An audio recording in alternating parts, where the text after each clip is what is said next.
I wanted to update you on my problems that I was having, which I diagnosed as being the AOS. Since the first video, which you may have already watched, there are some things I definitely got wrong.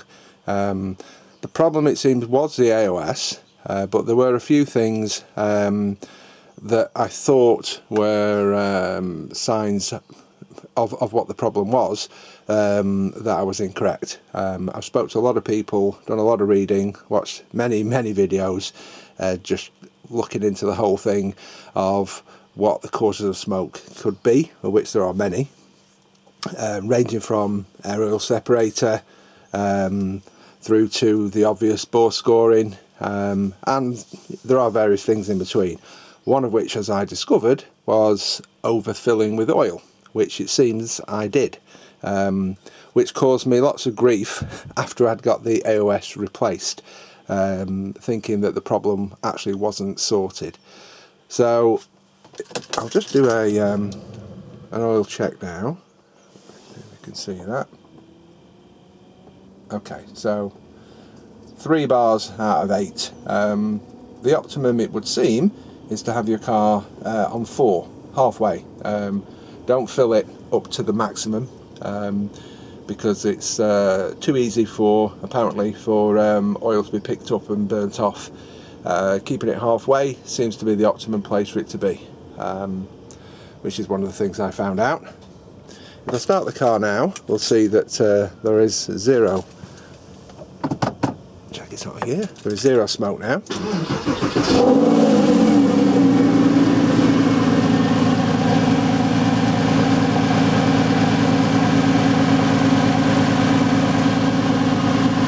So absolutely fine.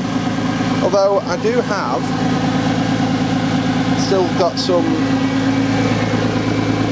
sooty exhaust, and I don't know whether you can see on here, but on the back of the car, in fact, let me just turn the engine off because it is a tad noisy.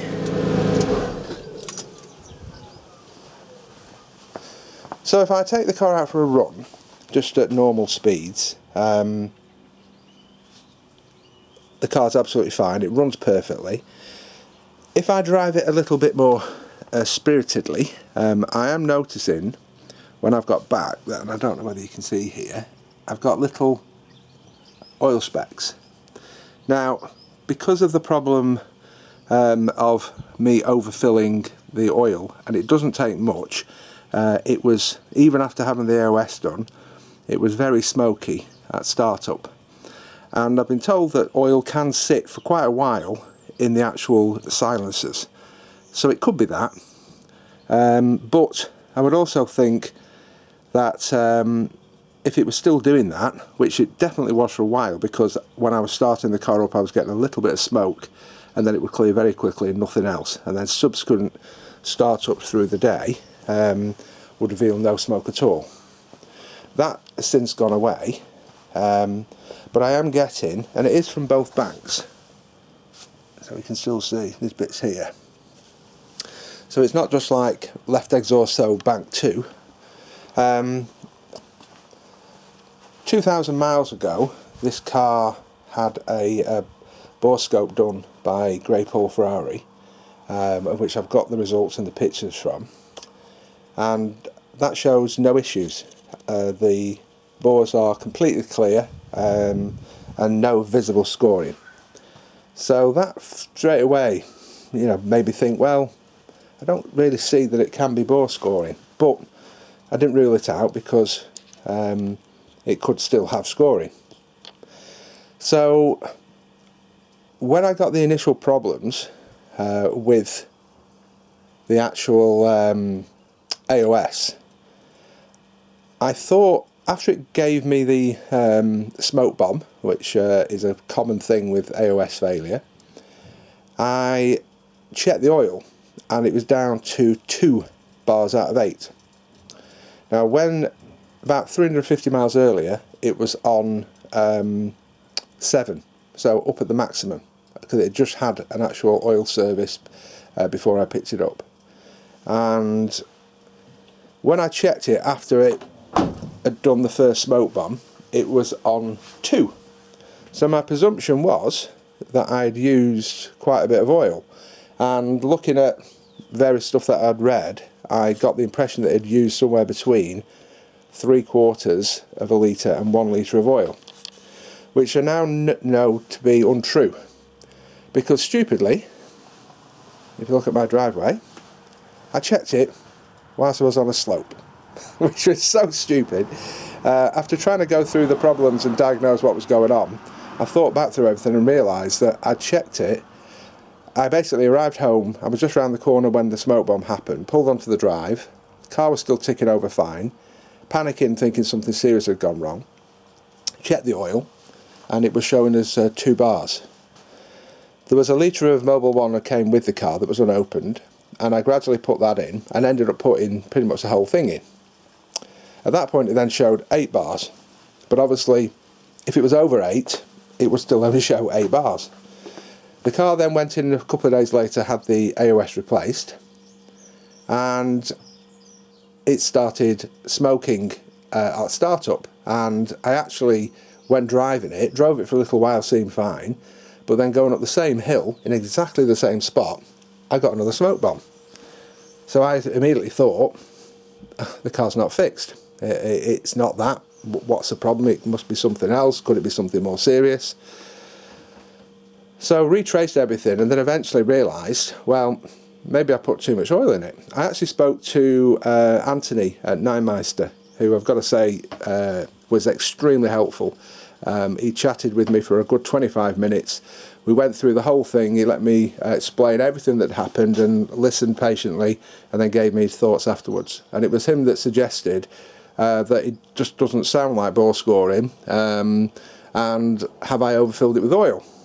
Now I obviously at that time didn't think that I had, but I'd also in between that I'd ordered a kit for oil analysis, and I'd also ordered a new sump plug and washer. Now before that came, I dropped my oil partially into a washing up bowl that was clean to get a midstream sample, which I obtained. The kit then arrived.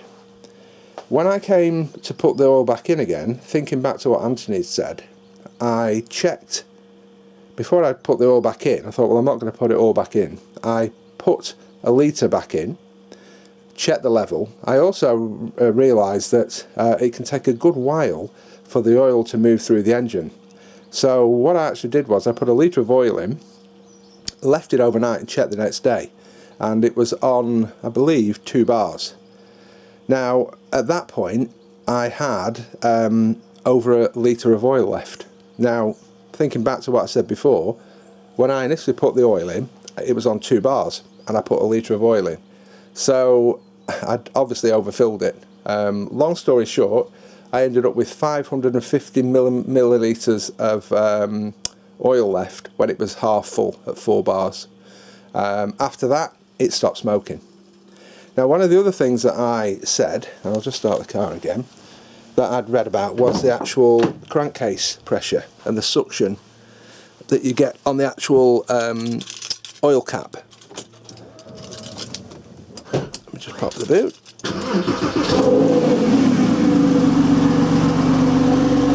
Now that also is correct, but I don't think my AOS had fully failed, because the suction that I was hearing is exactly the same as it was when the AOS I thought had completely failed. So I would say that the AOS was the problem, but I don't think it had completely failed. I'm not really sure what exactly is inside the AOS. I've actually kept it, and I'm going to cut it open and have a look inside.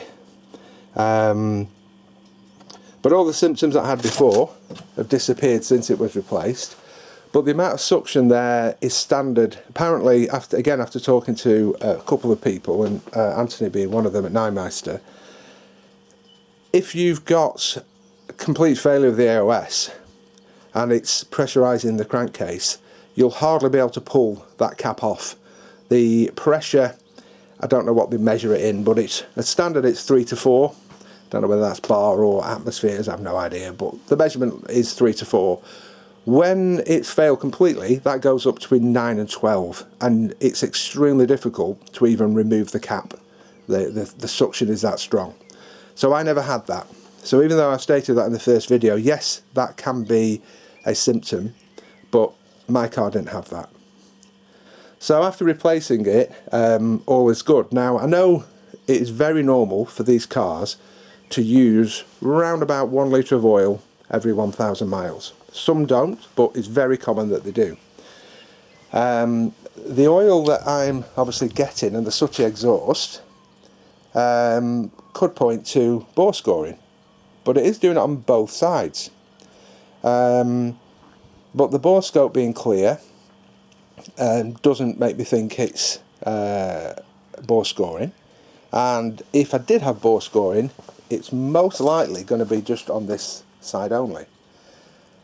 I get, like I say, no smoke on startup at all now, like 0, and I've not driven someone else's car and followed my car yet, but I would be interested to see, especially when I'm, you know, taking it higher up the rev range to like 6,000 plus, whether I am getting any puffs of smoke, you know, on change up.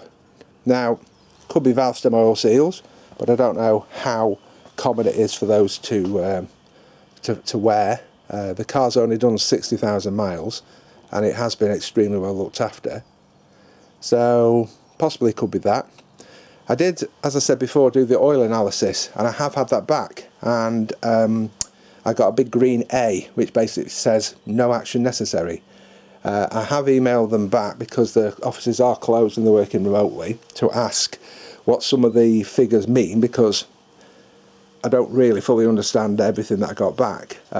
What I was after was, I was looking for alloy particles in the oil, silicon, which would be from worn bores from the coating coming away, and also fuel contamination in the oil, because again, if you've got bore scoring, especially if it's a bit advanced, the fuel mixture can make its way past the scores and into the crankcase, which contaminates the oil, and also then changes the viscosity of the oil. The reading was just a dash for contamination of fuel, which I presume means there was no contamination, which rules out bore scoring, I would say. Aluminium, the alloy particles were at 9, which I seem to recall watching an American company that specialises in rebuilding 911 engines.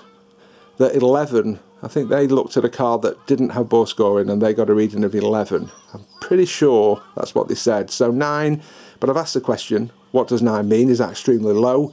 Is that perfectly normal? And silicon was 7. So there are some traces, which I would expect, but you know, that just happens with wear of an engine. But I'm presuming they're very, very low. But I'll find that out, and again, I'll report back. So I don't know really. It doesn't concern me, the fact I've got a bit of a sooty exhaust, because the only thing that would make me think is that I had bore scoring, which I don't think I've got bore scoring at all. And like I say, 2,000 miles ago, the car having been had a Borescope done, and I've got those results and they're perfectly clear, and then the oil analysis all points to not being a problem. The car drives absolutely perfectly, it pulls brilliantly, everything about it seems fine. The only thing I could really do is plugs out, check for fouling, which could indicate the valve stem seals, if you know any of those are worn, or do they dry out. I used to have a Civic CRX VT, and that had you know, just dried out, I think, valve stem oil seals, and it would get a tiny puff on startup, and at very high revs would push a bit of oil past. But I never addressed it because it was never a problem. It used a tiny bit of oil because of it, and that was it. So it could be the same thing. If that is the case, I've no problem with it. Looking at the amount of oil that I've used over the last 300-400 miles, it's used very, very little. Certainly only maybe a couple of 100 mil. So I'd say I'm well I'm going to be under 1 litre per 1,000 miles, which is classed as being normal. So if it means that I just have to give my back bumper a wipe off every once in a while after a spirited drive, then I can live with that, if it's perfectly normal. But I will investigate further as I have work done on the car, and like I say, plugs out would be interesting. Just to have a look at the condition of the plugs, because they were replaced very recently. It's had 2 oil changes in the last 2,000 miles. It had a major service about 1,800 miles ago, and then a minor service just before I picked it up. I am going to change oil. When I do change oil, I'm going to go to either a 540 or a 1040, and I think I'm going to go for a Miller's nano technology one. I can't remember what they call it now. It's nano something, because a higher viscosity, I think, of oil is recommended, it would appear. And from what I read, Hartech fit, I think they said a 1050. Whether that's in cars that haven't had a rebuild and maybe have minor scoring, I don't know, or whether they fit that in the cars that they've rebuilt.